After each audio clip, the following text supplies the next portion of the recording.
Welcome to the News Hour. The Trump administration is escalating its efforts to exert greater federal control over the nation's elections. Today, Homeland Security Secretary Markwayne Mullin threatened local election officials with jail time if they refuse to cooperate with administration requests for voter data.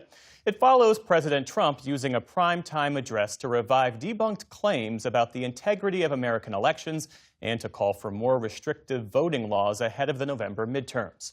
For a closer look at what the president said and what the facts show, we turn to our White House correspondent, Liz Landers. No trust, no greatness. New claims about old grievances with little evidence to back it up. In a primetime address, President Donald Trump tried to influence the conversation around election security just months before the midterms. Tonight, I'm announcing the immediate declassification and release of critical intelligence revealing shocking vulnerabilities in our election infrastructure. Armed with newly declassified files, his central target was a familiar foreign adversary, China.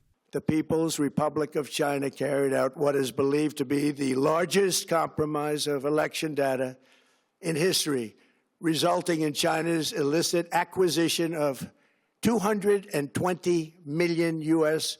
voter files.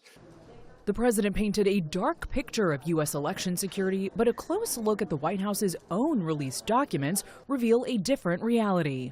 Throughout hundreds of pages of heavily redacted files, the intelligence community discusses China's attempts to potentially influence the 2020 election, though it's often presented as potential dangers, with no evidence that the attempts were successful.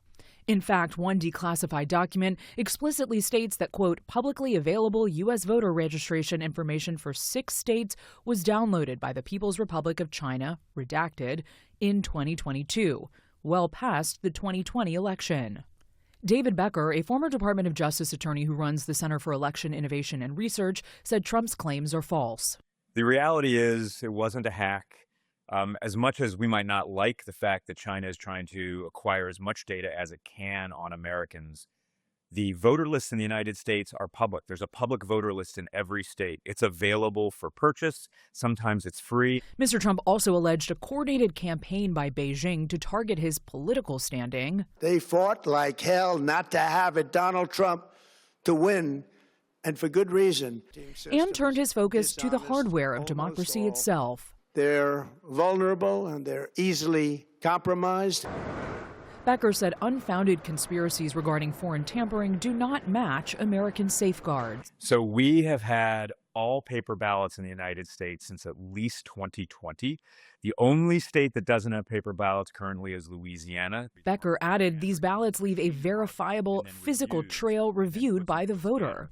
The voter has reviewed the ballot every time, and that's why we know that our vote counts are correct. It's not that we trust the machines. Any machine could malfunction. Our machines are under very strict chain of custody. They're not connected to the internet. The president did not stop at China. He also pointed to electronic voting machines using a foreign example to warn of domestic vulnerabilities. The CIA obtained reporting of a specific plot to do a big number in favor of the corrupt Maduro regime in Venezuela, and that's exactly what happened, conspiring to digitally rig their own country's elections in 2020, and that's what they did. But those efforts would only be possible if every step of the election process was under Venezuelan government control, which is why the documents released conclude such efforts to manipulate vote totals would not work in the U.S.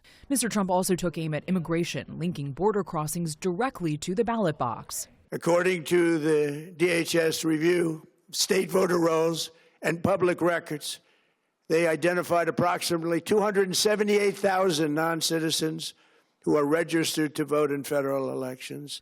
The report did not say how that number was reached.